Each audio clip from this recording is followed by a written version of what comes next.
documenting the winter storm here in northwest Arkansas. It is March 2nd, 2014, and we've got snow coming down, as you can see in the background.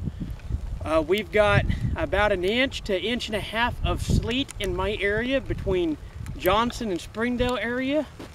I hope you guys stay tuned, because I will be updating you guys as the night progresses.